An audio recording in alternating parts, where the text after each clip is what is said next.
అందరికీ నమస్కారం.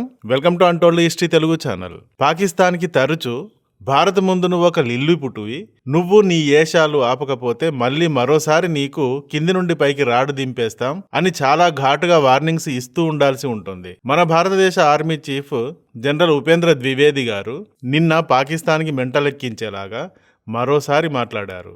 ఎలా మాట్లాడితే పాక్కి మంట అంటుకుని మాడిపోయినట్టు అవుతుందో అలా మాట్లాడారు.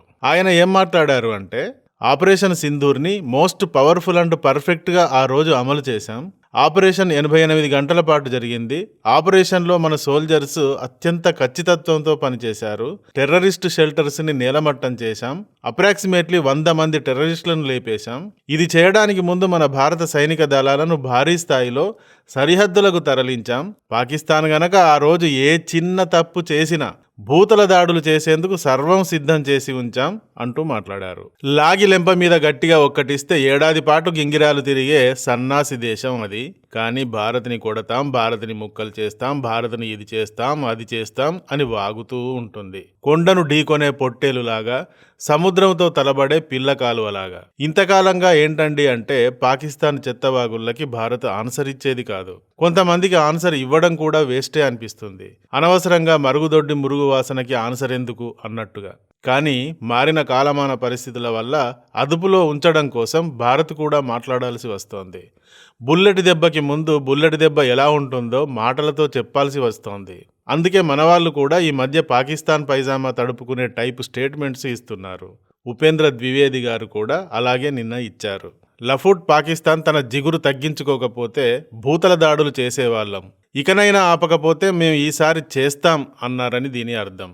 మరి భూతల దాడులు అంటే ఏమిటి అంటే, మన భారత సైన్యం ట్యాంకులు, ఆర్టిలరీస్, వార్ వెహికల్స్తో నేరుగా నడుస్తూ పాకిస్తాన్లోకి వెళ్ళి పాకిస్తాన్ సైన్యాన్ని లేపేయడం, పాకిస్తాన్ భూభాగాన్నే కంట్రోల్లోకి తీసుకోవడం అని అర్థం.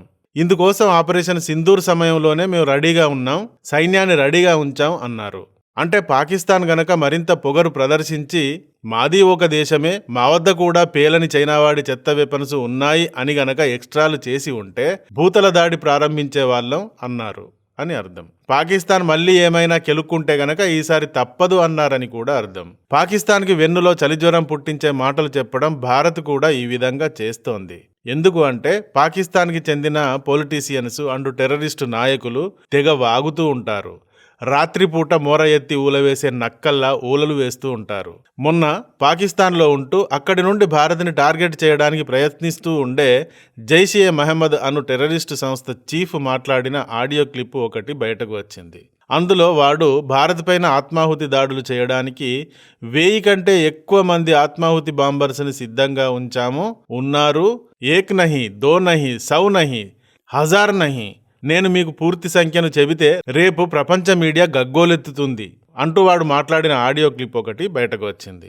ఎందుకు వీడికి ఇంతగా కాలింది, రెచ్చిపోయిన కూతలు కూశాడు అంటే మీకు గుర్తుండే ఉంటుంది. పిఓకే బహావల్పూర్ ఆపరేషన్ సింధూర్ సమయంలో మన ఎయిర్ ఫోర్స్ పిఓకే పైన దాడి చేసి టెర్రరిస్టు శిబిరాలను ఒక్కటొక్కటిగా పేల్చేస్తూ వెళ్ళింది.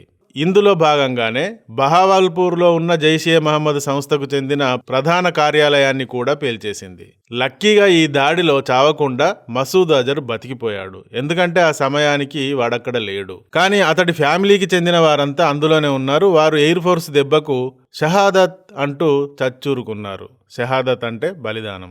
మొన్న ఈ మసూద్ అజర్ అనేవాడే ఈ మాటలు మాట్లాడాడు. వేలాది మంది సూసైడ్ బాంబర్స్ షహాదత్ అయిపోతామని నా పైన ఒత్తిడి చేస్తున్నారు, ఎప్పుడెప్పుడు భారత్ పైన దూకి షహాదత్ అయిపోదామా అంటూ వెంటబడుతున్నారు, ఎప్పుడెప్పుడు భారత్ పైన దూకి షహాదత్ అందామా అంటున్నారు అని ఆడియో క్లిప్లో మాట్లాడినట్టుగా ఉంది. ఆపరేషన్ సింధూర్లో తన వారంతా చచ్చారన్న గుండె మంట వీడిని తగలెట్టేస్తోంది అని అందరికీ తెలిసిన విషయమే. పాము నేలపైన గడ్డిలో దాక్కుని కాటు వేస్తుంది. పాము యుద్ధం చేయదు, కాటు వేస్తుంది. అలా కాటు వేసే పాములను వీడు రెడీ చేస్తాడు, భారత్ పైకి వదులుతాడు అని అంతా ఎక్స్పెక్ట్ చేస్తున్నదే. ఇదే విషయాన్ని ఇతడు మొన్న ఆడియో క్లిప్తో బయటపెట్టాడు. భారత్తో యుద్ధం చేయడం అంటే భారత్ పైన టెర్రరిస్టు దాడులు చేయడమే అన్నది పాకిస్తాన్ పాలసీ. పాకిస్తాన్కి అసలైన సైన్యం ఏది అంటే ఈ టెర్రరిస్టు గ్రూపులే. భారత్ లాంటి విశాలమైన దేశాన్ని టెర్రరిస్టులు టార్గెట్ చేసి బెదిరించడం లిటరల్లీ చాలా పెద్ద కామెడీ. సముద్రంలో ఒక పిచ్చోడు రాయి విసిరి వచ్చిన అలలను చూసి చూడు నేను సముద్రాన్నే వణికించాను అనుకున్నట్టు అసలు భారత్ని ఎందుకు టార్గెట్ చేయాలి, ఎందుకు బలిదానాలకు వారి సొంత ప్రజలను సిద్ధం చేయాలి, వచ్చి భారత్ అనే అగ్నిగుండంలోకి దూకి ఎందుకు చావాలి, ఒకరు కాదు, ఇద్దరు కాదు, 100 కాదు, 1000 కాదు, 1000 కంటే ఎక్కువ మందిని రెడీ చేశాను, వారు నా పైన ఫోర్స్ చేస్తున్నారు, మేము ఇక చస్తాం అంటూ భారత్ అనే మంటలోకి దూకి మిడతల్లా చస్తాం అంటున్నారు అన్నాడు కదా. ఎందుకు తయారు చేశావు, వారెందుకు చస్తామంటున్నారు, ఇలా ఎంతకాలం వాగుతారు, ఎంతకాలం తయారు చేస్తారు, ఎంతకాలం చస్తారు. 1947 నుండి 2025 దాకా 78 ఏళ్ళు అవుతోంది. ఈ 78 ఏళ్లుగా లఫుట్ పాకీ దేశం ఇదే పాలసీని అవలంబిస్తూ వస్తోంది. భారత్ని యుద్ధంలో గెలవలేం, చేసిన ప్రతి యుద్ధంలో భారత్ చేతిలో కుక్కల్లా దెబ్బలు తిని ఒళ్లంతా చీరుకుని పారిపోయి వచ్చాం, బతుకు జీవుడా అని బయటపడ్డాం, ఇక భారత్ పైన సైనిక శక్తితో యుద్ధం చేసి గెలవలేం, అందుకని టెర్రరిస్టు దాడులు చేద్దాం అని అప్పటి నుండి ఇప్పటిదాకా చేస్తూ వస్తోంది పాకిస్తాన్. మరి 78 ఏళ్లలో భారత్ మరింత స్ట్రాంగ్ అయ్యింది. విదేశాల నుండి వెపన్స్ని కొనుక్కునే దశ నుండి వెపన్స్ని తయారు చేసి అమ్మే స్థితికి చేరింది. అమెరికా, చైనాల తర్వాత 3వ అత్యంత శక్తివంతమైన దేశంగా మారింది. మరి పాకిస్తాన్ ఎక్కడ ఉంది? మరింత దిగజారిపోయి ఏనుగును చూసి మొరిగే కుక్క స్థాయిలో మిగిలిపోయింది. ఇలాంటి ఒక లఫూట్ దేశం, ఈ దేశంలో తలదాచుకునే ఒక క్రిమినల్, వాడు 1000 మందిని తయారు చేశాడట, వారు భారత్ని ఏదో పీకుతారట. పహల్గాంలో దాడి చేసి హిందువులను వేరు చేసి చంపారు కదా, తర్వాత ఏం జరిగింది? భారత్ పాకిస్తాన్ పైన డైరెక్ట్గా లోపలికి వెళ్లి దాడులు చేసింది. ఈసారి మళ్ళీ ఇలాంటి చావు తెలివితేటలు ఏమైనా చేస్తే భారత్ చూస్తూ ఊరుకోదు, భూతల దాడులు కూడా చేస్తుంది, దెబ్బ అదిరిపోతుంది. భారత్ ఎంత శక్తివంతమైన దేశం, Bharat intelligence, Bharat defence, Bharat weapons ఎంత పవర్ఫుల్ అనేవి ఆపరేషన్ సింధూర్లో పర్ఫెక్ట్గా ప్రూవ్ అయింది. పాకిస్తాన్ అందుకే తట్టుకోలేక కాళ్ళబేరానికి వచ్చి యుద్ధ విరమణ చేసుకుంది, లేదంటే చచ్చూరుకునేది.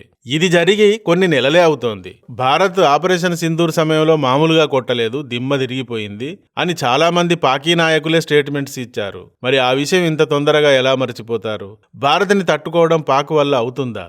సింహంతో చిట్టెలుక తలబడినట్టుగా ఉంటుంది. కానీ వారి మాటలు చూడండి ఎలా ఉంటాయో. 1 కాదు, 2 కాదు, 100 కాదు, 1000 కంటే ఎక్కువ మంది తయారై చావడానికి ఫోర్స్ చేస్తున్నారట. పిఓకేలో మసూద్ అజర్ బంధువులను గంపగుత్తగా పైకి పంపించిన కారం మంట వాడికి చల్లారటం లేదింకా, అందుకే వాగాడు. మరి భారత్ వాడికి డైరెక్ట్గా ఆన్సర్ ఇవ్వలేదు. కానీ పాక్ని వణికించే విధంగా మన ఆర్మీ చీఫ్ ఉపేంద్ర ద్వివేది గారు మాట్లాడారు, భూతల దాడులు చేస్తాం అంటూ. ఈ మాటలు పాకికి ఎక్కడ దిగాలో అక్కడ దిగుతాయి. మరి భారత్ ఒక మహాపర్వతం, దీనికి ఎవడు ఢీకొన్నా వాడే తలపగిలి చేస్తాడు. ఈ వీడియో కానీ నచ్చితే ఒక లైక్ ఇవ్వండి. అలాగే ఇంతవరకు మా ఛానల్కి సబ్స్క్రైబ్ చేసుకున్నట్టయితే వెంటనే సబ్స్క్రైబ్ చేసుకోండి. ఇలాంటి వీడియోల నోటిఫికేషన్స్ కొరకు బెల్ ఐకాన్ని కూడా క్లిక్ చేయండి. Thank you for watching. జై హింద్, జై భారత్.